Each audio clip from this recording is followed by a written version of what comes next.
Bom, sejam todos muito bem-vindos para a monitoria sobre cadeia alimentar e ecossistema.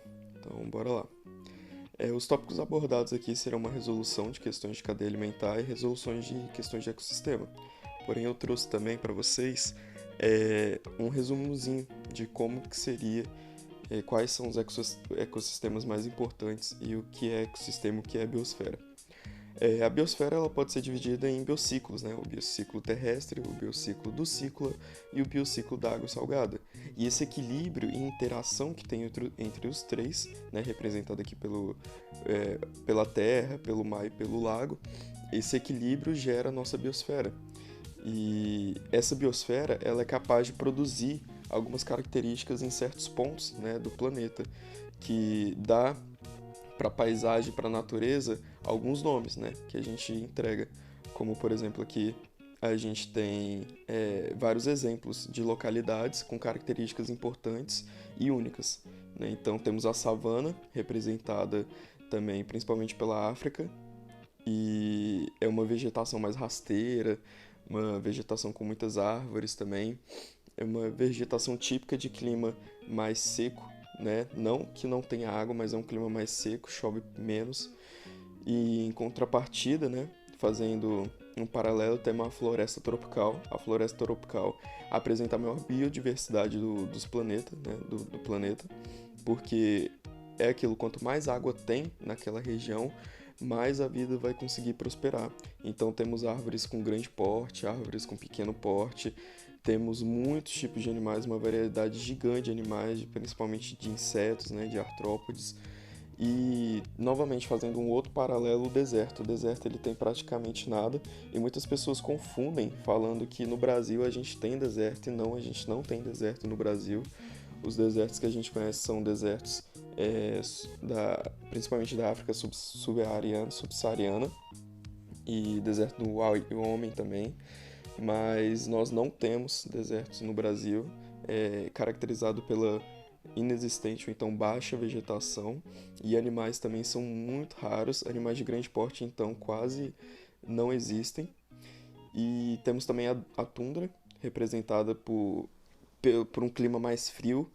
Então, como tem a presença da tundra, tem também o do permafrost, que vocês devem ter visto em geografia. E o permafrost é uma camada de gelo em uma dada época que é formada em cima dessa vegetação que cobre ela todinha. E com isso não permite, né, a reprodução das espécies, ou então até vários animais vão hibernar. Não tem tanta biodiversidade assim, é quase semelhante a um deserto também, só que agora, ao invés de ser um clima quente, é um clima muito frio. E agora a gente vem para aqui a parte de baixo, tem mais relacionado aos ecossistemas brasileiros, né? Temos floresta tropical aqui também, né? A Mata Atlântica e a Mata Amazônica, só que um dos principais também que se destacam é o Cerrado, que é aquela vegetação também rasteira, com árvores tortuosas, galhos grossos. Os animais têm o icônico lobo-guará, e essa vegetação ela está presente praticamente em quase todo o Brasil, principalmente na região central. Então, Tocantins, pega o Goiás, um pedaço do Mato Grosso, pega também a região norte de Minas Gerais, a região da Bahia. Então, o cerrado ele está amplamente difundido, só que por causa também da agropecuária e do agronegócio ele está sendo muito destruído. É uma região que é muito sensível e crítica no Brasil. E temos também a Caatinga, né, que essa sim é a região que a galera confunde, pensando que é deserto, só que não. A região da Caatinga tem prevalência muito de cactáceas, de uma vegetação também mais arbustiva, e a água aqui é presente, só que não tanta também. Só que é uma região muito rica, tem uma biodiversidade muito bonita, muito grande, e não dá para comparar a Caatinga com o deserto, né, que tem praticamente nada. O Pantanal, né, quando a gente fala Pantanal, já veio o complemento, Pantanal Mato Grossense, uma região em que as árvores são muito alagadas, então tem essa adaptação da água estar muito presente, e essa vegetação então ela é bem adaptada. Tem as Vitórias Régias e uma coleção de animais muito grande também. Os Pampas, né, a gente também completa Pampas gaúchos, é uma região mais presente no sul do Brasil e é caracterizada por também uma vegetação bem rasteira, gramíneas, e ela é muito boa e é bastante utilizada para o gado, né, para a criação de gato, de ovinos, porque é uma região reta e tem essas gramíneas para o pasto, né? Então aqui a gente teve só uma breve visão de alguns ecossistemas que caem bastante no vestibular. Temos também a taiga, que a taiga ela é composta por coníferas. Coníferas são as árvores que são em forma de cone, né? Aquelas que a gente vê no Natal, que a galera corta lá, principalmente nos Estados Unidos, e corta para poder fazer a árvore de Natal. Então, bora que eu trouxe alguns exercícios, eu vou começar lendo para vocês. As florestas tropicais estão entre os maiores, mais diversos e mais complexos biomas do planeta. Novos estudos sugerem que elas sejam potentes reguladores do clima, ao provocarem um fluxo de umidade para o interior dos continentes, fazendo com que essas áreas da floresta não sofram variações extremas de temperatura e tenham umidade suficiente para promover a vida. Um fluxo puramente físico de umidade do oceano para o continente, em locais onde não há florestas, alcança poucas centenas de quilômetros. Verifica-se, porém, que as chuvas para as florestas nativas não dependem da proximidade do oceano. Essa evidência aponta para que a existência de uma poderosa bomba biótica de umidade, em lugares como, por exemplo, a Bacia Amazônica, devido à grande e densa área de florestas, a quais são evaporadores otimizados. Essa bomba consegue devolver rapidamente a água para o ar, mantendo ciclos de evaporação e condensação que fazem a umidade chegar a milhares de quilômetros no interior do continente. Então, de acordo com o texto, o que ele está querendo falar para a gente? Ele está falando que a, a capacidade da floresta de evaporar água, né, pelo processo de transpiração, é muito grande. E com isso, ela perdendo água, a floresta perdendo água, forma as grandes nuvens. E essas nuvens fazem com que chova, né? Então, o que ele está falando é, onde chove a floresta? Não, o contrário. Então, alternativa B, onde a floresta cresce, chove. C, onde há oceano, há floresta? Não necessariamente. Então, aquela região ali do deserto do deserto ali na África era para ter floresta, mas não tem. Então, D, apesar da chuva, a floresta cresce. Não, a chuva é necessária para a floresta é necessária para a chuva. Então, não é um apesar de. Não, a chuva não é uma condição ruim para a floresta. No interior do continente só chove onde há floresta. Também não, a gente acabou de ver que por causa da mata, né, amazônica, ela cresce, ela consegue transpirar e com isso ela consegue fazer chuva e essa chuva ela pode migrar para diversas regiões do continente, né, indo para a região tanto do interior quanto fora. Então não é só por causa no interior do continente só chove quando tem floresta. Pode ter floresta longe, pode ter floresta dentro, fazendo com que chova ou não. Né, depende também do porte da floresta. Como a gente está falando de florestas muito grandes, igual a da floresta amazônica, ela é gigantesca, então aí ela tem assim essa capacidade de criar grande quantidade de chuva. Né? Vamos para 2. Dois pesquisadores percorreram os trajetos marcados no mapa. A tarefa deles foi analisar os ecossistemas e, encontrando problemas, relatar e propor medidas de recuperação. A seguir são reproduzidos trechos aleatórios extraídos do relatório desses dois pesquisadores. Trechos aleatórios extraídos do relatório do pesquisador 1. Por causa da diminuição dramática das espécies vegetais desses ecossistemas, como os pinheiros, a gralha azul também está em processo de extinção. As árvores de troncos tortuosos e cascas grossas que predominam nesse ecossistema estão sendo utilizadas em carvoarias.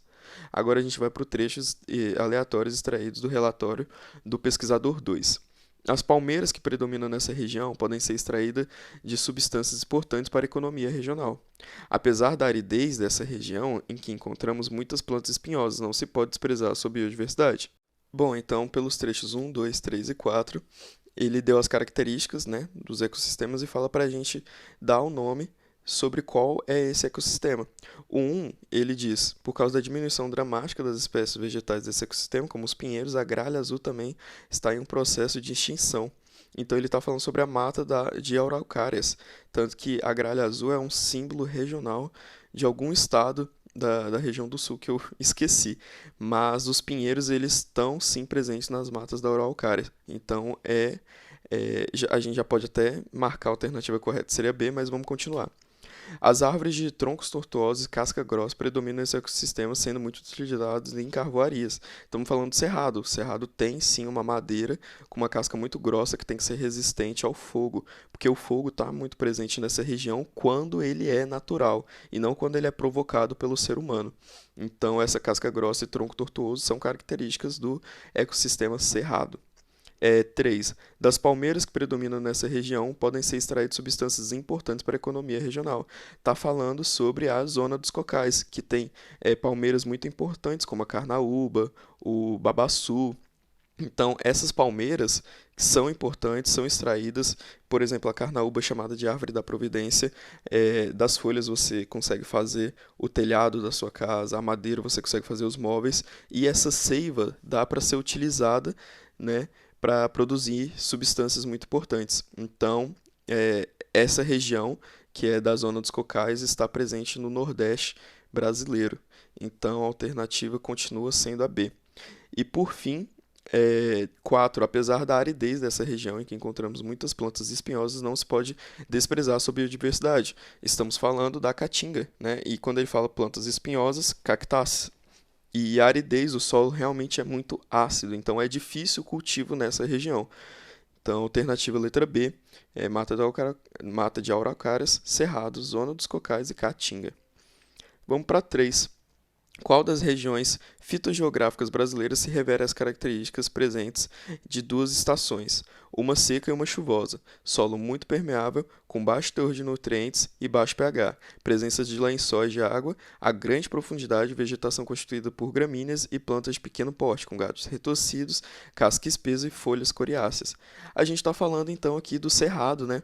E o que denuncia realmente é galhos retorcidos, casca espessa e folha coriácea. Por que não pode ser caatinga? Porque as folhas não seriam coriáceas, seria, no caso, ausência de folhas, né? No caso das cactáceas, e a vegetação constituída por gramíneas, plantas de pequeno porte, beleza.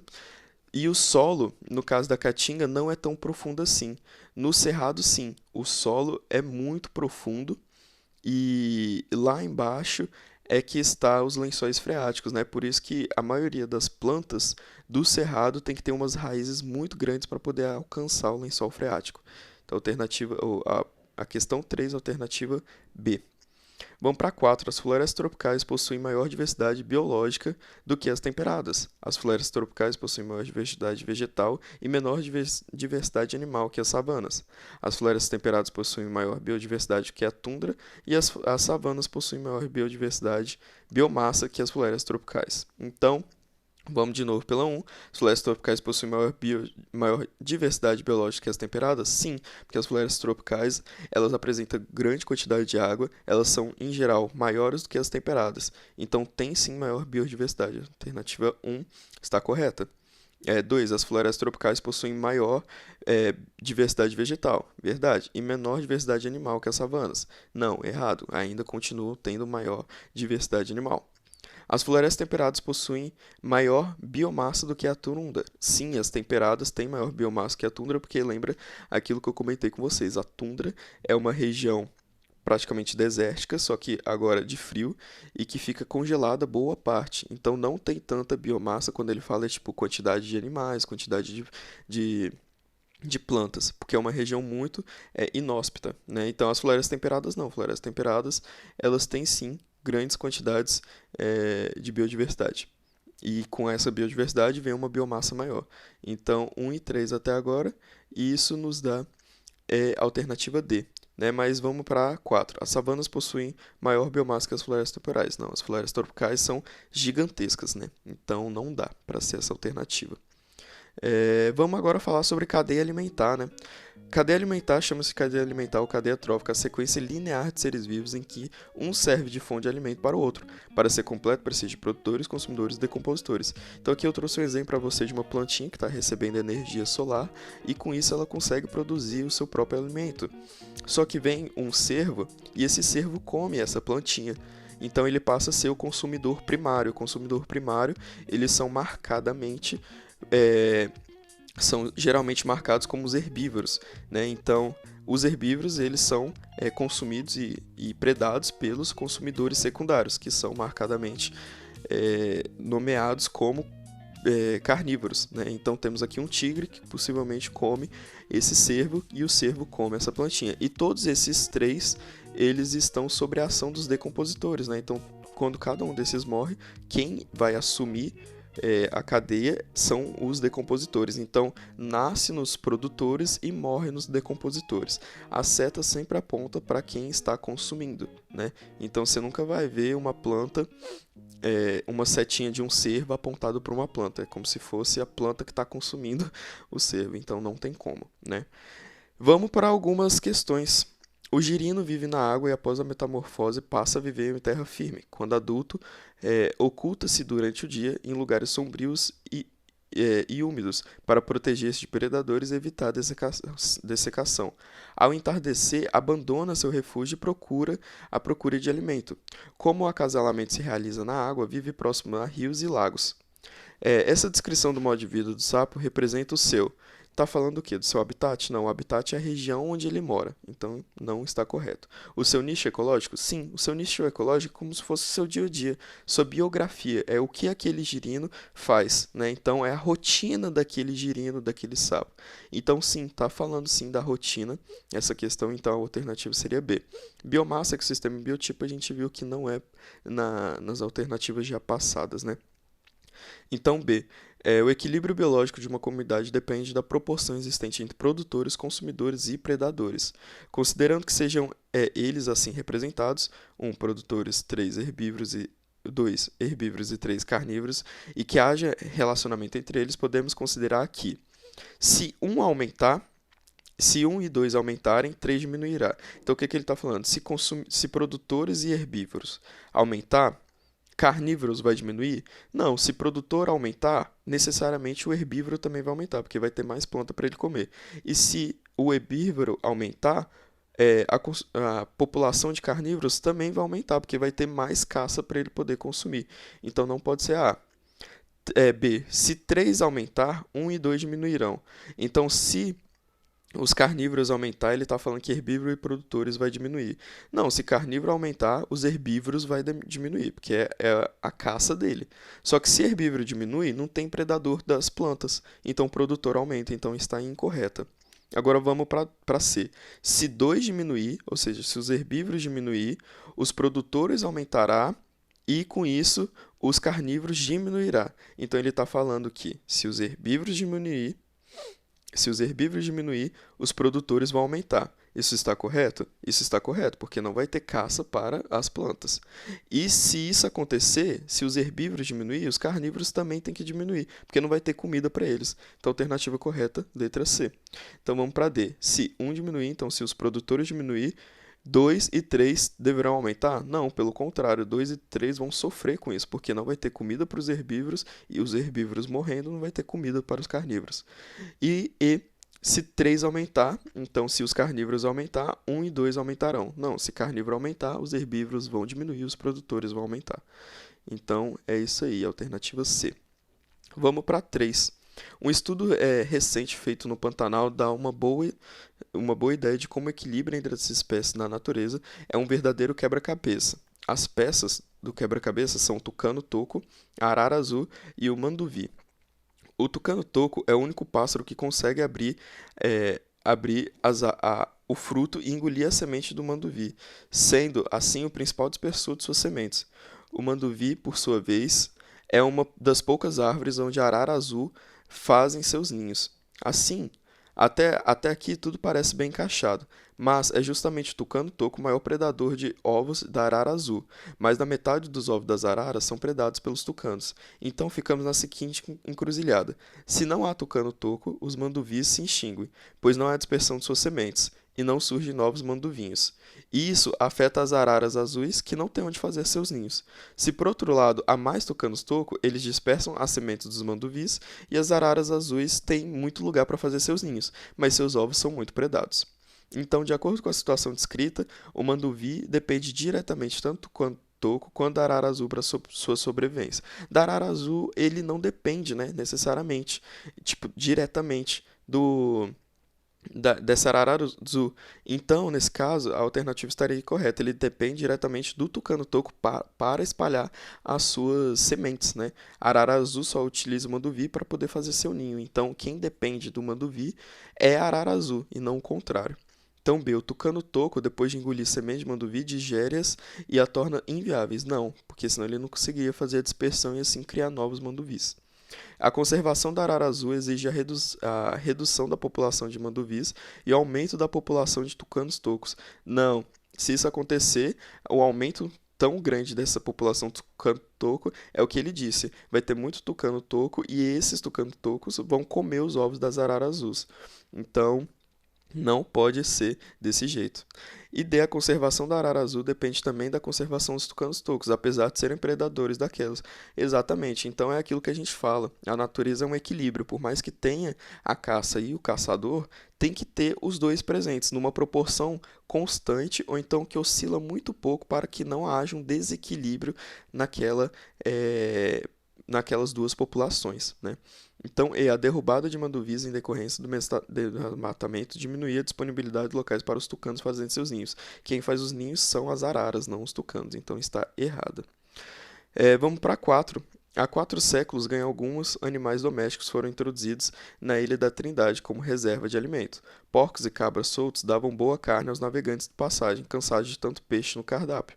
Entretanto, as cabras consumiram toda a vegetação rasteira e ainda comeram a casca dos arbustos sobreviventes. Os porcos revolveram raízes e a terra na busca de semente, depois de consumir todo o verde. De volta ao estado selvagem, os porcos passaram a devorar qualquer coisa, ovos de tartaruga, de aves marinhas, caranguejos e até cabritos pequenos. Com base nos fatos anteriores, pode-se afirmar que a introdução desses animais domésticos trouxe, com o passar dos anos, o equilíbrio ecológico. Não, na verdade, trouxe o desequilíbrio ecológico, que eles não tinham, né, tanto os porcos como as cabras, não tinham um predador próprio para eles. Então, eles começaram a comer tudo e começaram a bagunçar a teia ecológica que tinha, né? Então vamos para B. O ecossistema da Ilha da Trindade foi alterado, pois não houve uma interação equilibrada entre os seres vivos.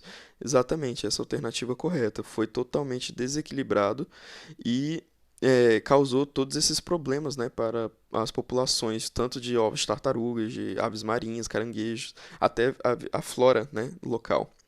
C. A principal alteração do ecossistema foi a presença dos homens, pois os animais nunca geram desequilíbrios no ecossistema.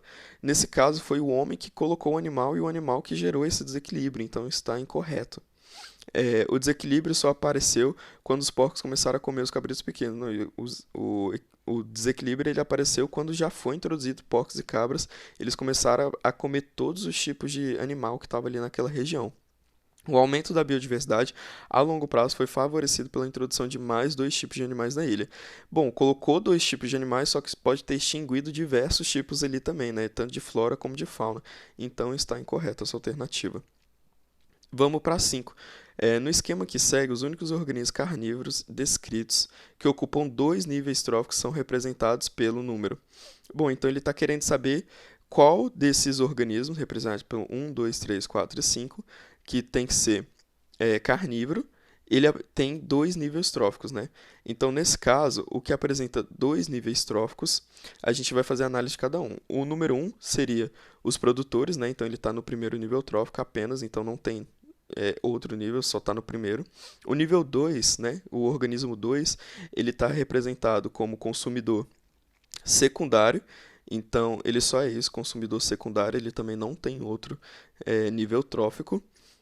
E o organismo 3 ele está representado tanto como consumidor primário, porque ele está comendo o produtor 1, e como consumidor secundário, porque ele está comendo o organismo 2, né? Ele está predando o organismo 2. Então, nesse caso, ele seria o organismo que ocupa 2 níveis tróficos. Então, a alternativa correta seria B. Mas vamos ver agora o 4. O 4 ele está representado como consumidor secundário apenas, porque ele está predando tanto o 3, né, como predando o 2. Só que ele predando o 3 como o 2, vamos fazer a linha. Sai do 1, do organismo 1, aí vai para o organismo 2. consumidor primário, segundo nível trófico. E vai para o organismo 4, consumidor secundário, terceiro nível trófico. Então ele está ocupando o terceiro nível trófico. Agora vamos fazer do 1, 3 e 4. Sai do 1 e vai para o 3. O 3 ele é consumidor primário, segundo nível trófico. Aí vai para o 4. O 4 ele é consumidor secundário, terceiro nível trófico. Então ele está assumindo o mesmo nível trófico. Então nesse caso ele só apresenta um, que é terceiro nível trófico, então ele não pode ser o organismo que a gente quer, que está apresentando dois níveis tróficos. E por fim, os decompositores, eles também, como eles assumem, né, o final é como se fossem os produtores, eles sempre vão ser o último nível trófico. Então, a alternativa correta é B. Né? Então é isso, muito obrigado pela participação de todos, espero vocês em uma próxima monitoria. Esse assunto é muito importante, gente, então continue estudando bastante, porque não só cai no Enem, como despenca. Então é isso, muito obrigado e até mais.